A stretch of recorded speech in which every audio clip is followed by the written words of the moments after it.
कभी हिमालय से ज्यादा ऊंची और अरब सागर से ज्यादा गहरी कही जाने वाली चीन और पाकिस्तान की दोस्ती में एक दरार आती हुई दिखाई दे रही है।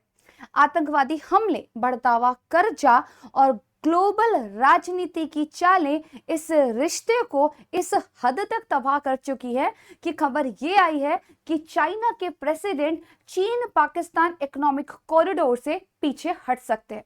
सवाल उठता है कि सीपेक को बर्बाद करने की ये साजिश किसकी है? क्या इसके पीछे भारत और अमेरिका का कोई रोल है? क्या भारत की खुफिया एजेंसी रॉ बलूचिस्तान में अलगाववादी आंदोलन को फंडिंग कर रही है ताकि सीपेक को बर्बाद किया जा सके? या फिर यहाँ पर अमेरिका पाकिस्तान को अपने पाले में खींचने के लिए चीन के खिलाफ एक नई रणनीति पर काम कर रहा है? दोस्तों, सीपेक ये बस एक इकोनॉमिक प्रोजेक्ट की कहानी नहीं है, बल्कि ये एशिया के भविष्य को बदलने वाली भू राजनीति है।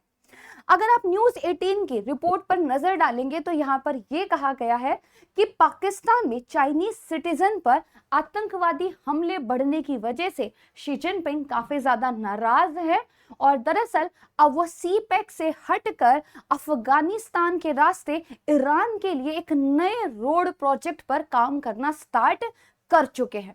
दोस्तों, सीपेक की अगर हम बात करें तो 2015 में जब ये प्रोजेक्ट लॉन्च हुआ था तो इसको पाकिस्तान की किस्मत बदलने वाला प्रोजेक्ट कहा गया था। चीन के बेल्ट एंड रोड इनिशिएटिव का ये सबसे बड़ा प्रोजेक्ट है। $60 बिलियन का इसमें इन्वेस्टमेंट किया गया।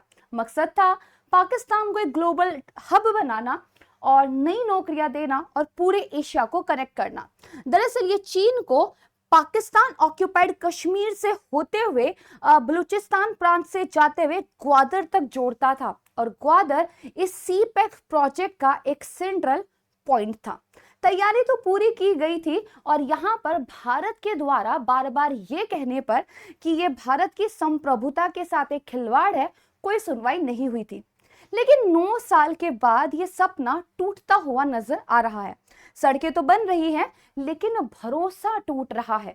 चीनी वर्कर्स पर आतंकवादी हमले बढ़ रहे हैं, पाकिस्तान के ऊपर कर्जा बहुत ज्यादा बढ़ चुका है और पाकिस्तान की अपनी खुद की कमजोरी ने इसे पॉलिटिकल स्ट्रगल बना दिया है। जब पाकिस्तान की जमीन असुरक्षा से, अस्थिरता से हिल रही है, तब चीन ने अपनी नजरें ईरान पर गड़ा दी हैं। अब चीन अपने भले के लिए ईरान के जरिए एक अल्टरनेटिव ट्रेड रूट बनाने की योजना बना रहा है, जो उसे सीधे सीधे पश्चिम एशिया और यूरोप तक पहुंचा देगा। तो सीपेक को लेकर प्रॉब्लम क्या हुई है? दरअसल इसका सबसे बड़ा दुश्मन है सुरक्षा संकट। 26 मार्च 2024 को खैबर पख्तूनख्वा में एक आत्मघाती हमले में 5 चाइनीज इंजीनियर मारे गए थे और यह कोई अकेली घटना नहीं है। बलूच लिबरेशन आर्मी यानी कि बीएलए ने चीनी नागरिकों को निशाना बनाते हुए कई हमले किए हैं। 2022 में कराची यूनिवर्सिटी में एक महिला आत्मघाती हमलावर ने 3 चाइनीज सिटीजन को यहां पर मार दिया था। 2021 में डासू डैम के पास एक धमाके में 9 चीनी वर्कर्स मारे गए थे और 2019 में ग्वादर के पर्ल कॉन्टिनेंटल होटल में हमला किया गया था। दरअसल चाइनीज सिटीजन पर या फिर चाइनीज वर्कर्स पर और चाइनीज प्रोजेक्ट्स पर ये जो हमले किए जा रहे हैं, ये बलूच पॉपुलेशन के जो लॉन्ग स्टैंडिंग ग्रीवेंसेस हैं उनकी वजह से किए जा रहे हैं। बलूच एक ऐसी जगह है जो कि संसाधनों से भरी हुई है, लेकिन इसके बावजूद यहाँ पर हद से ज्यादा गरीबी है। आज तक वहां बिजली नहीं पहुंची है और तो और पीने के लिए साफ पानी भी नहीं है। इसलिए बलूच लोगों के द्वारा अपने अधिकारों की मांग यहाँ पर की जा रही है और वो यहाँ पर पाकिस्तानी स्टेट के खिलाफ खड़े हो चुके हैं। और पाकिस्तान ने बलूच लोगों को दरकिनार करते हुए दरअसल सीपेक की सुरक्षा के लिए विशेष सुरक्षा बल भी बनाए हैं, लेकिन हमले हैं कि थमने का नाम नहीं ले रहे हैं। यहाँ पर बेसिकली आप देखोगे कि एक जो बेसिकली चाइनीज बिजनेसमैन थे, उन्होंने फाइनेंशियल टाइम्स को ये कहा था कि हमें पाकिस्तानी सोल्जर्स पर बिल्कुल भी यकीन नहीं है कि वो हमारी रक्षा कर पाएंगे। अच्छा ही उनको लगता है। और उन्होंने कहा था ना तो पाकिस्तान में ज्यादा अपॉर्चुनिटीज हैं और ना ही यहाँ पर सुरक्षा है।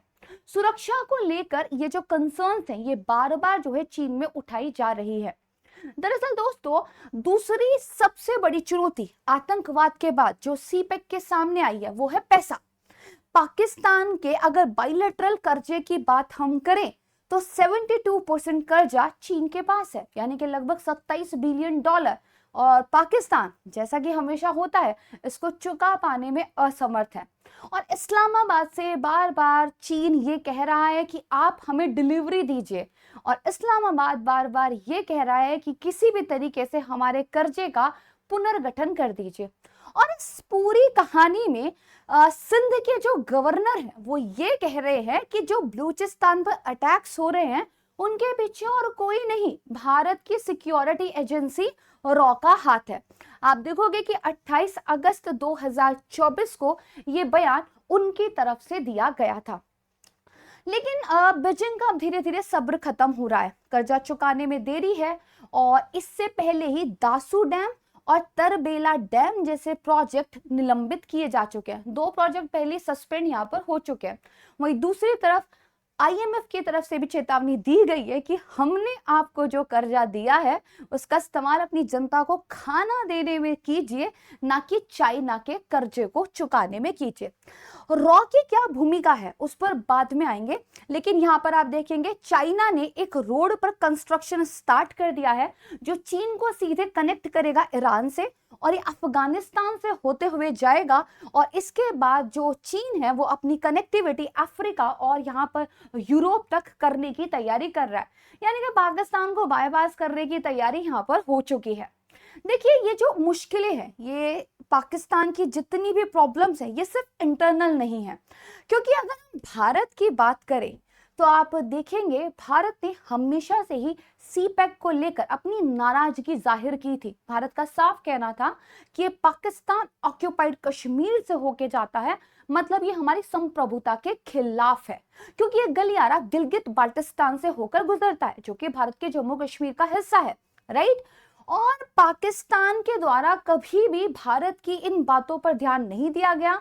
और हाल फिलहाल के दिनों में आप देखेंगे जो बलूच सेपरेटिस्ट है और जो इस्लामिस्ट ग्रुप है उनके बलूचिस्तान पर और ग्वादर के आसपास वाले एरियाज पर अटैक काफी ज्यादा बढ़ चुके हैं। चाहे सुसाइड बॉम्बिंग की घटना हो बलूचिस्तान लिबरेशन आर्मी के द्वारा जिसकी जिम्मेदारी ली गई थी, या फिर बेसिकली टीटीपी या फिर जो इस्लामिक स्टेट खोरासान प्रोविंसेस है उसके द्वारा अलग अलग हमले किए गए हो, पाकिस्तान की परेशानियां खत्म होने का नाम नहीं लेती है।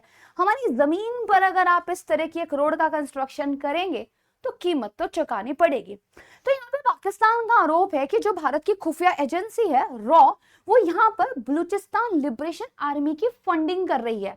और 2021 में बलूचिस्तान में बेसिकली जो भारतीय नौसेना अधिकारी कुलभूषण जाधव पकड़े गए थे, उन पे भी उन्होंने आरोप लगाया था कि स्थानीय विद्रोहियों के साथ वो मिलकर यहाँ पर साजिश कर रहे थे।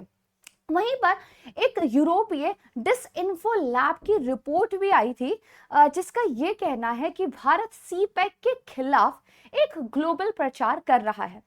और देखिए दोस्तों, भारत के बारे में क्या ही कहे, अगर आप हमारी सॉवरेनिटी पर हमें चैलेंज करेंगे तो जवाब तो देना बनता है। लेकिन पूरे इस खेल में दरअसल ऐसा लगता है कि अमेरिका भी आ गया है। हाल फिलहाल में अमेरिका ने 101 मिलियन डॉलर की आर्थिक मदद जो है पाकिस्तान की है, आईएमएफ से लोन दिलाने में मदद की है। लेकिन इसका सीधा सीधा जो मतलब है वो चीन के प्रभाव को कम करना है। 2023 में जो पाकिस्तानी सेना के प्रमुख जनरल थे मुनीर, उन्होंने भी वॉशिंगटन का दौरा किया था, लेकिन जैसे जैसे वो अमेरिका के पास जाते हैं वैसे वैसे चीन को नाराज कर देते हैं। देखिए, चीन तो ईरान के जरिए पश्चिम एशिया और यूरोप तक सीधा पहुंच जाएगा, पाकिस्तान को दरकिनार कर देगा। और कहीं ना कहीं चीन अपने belt and road initiative project को सफल करने के लिए एक नया ग्रैंड प्लान बना ही लेगा, और वो ये ट्राई करेगा कि उसका अरबों डॉलर का इन्वेस्टमेंट किसी भी हाल में सुरक्षित रहे।